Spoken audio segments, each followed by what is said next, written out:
Alright, so dark 30 with this guy. Going up to the Marin Headlands. You can try again. Take my money shot again. 25 years later. 25 years later.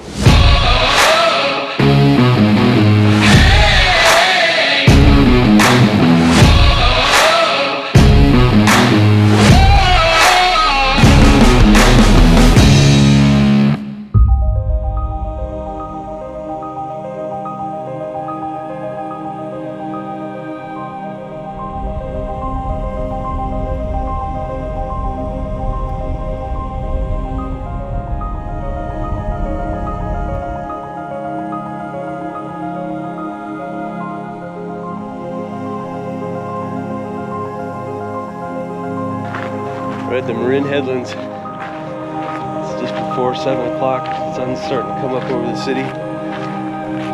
Got my great spot. We've been very fortunate to get this bucket list shot multiple times in our life, but it's been about 20 years since we've been up here.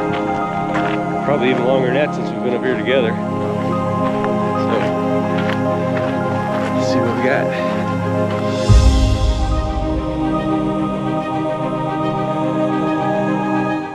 And so one of the things I like doing with these sunrises is I love getting the starburst effect. And the way I do that, I have a wide angle lens. I am at 20 millimeters right now on my 14 to 24. And my aperture is all the way up to f22. Now normally you wouldn't want to shoot landscape like this, but if you want to get those starburst looks, you get f22 and that'll get the starburst out there. And there's the photo that I just took.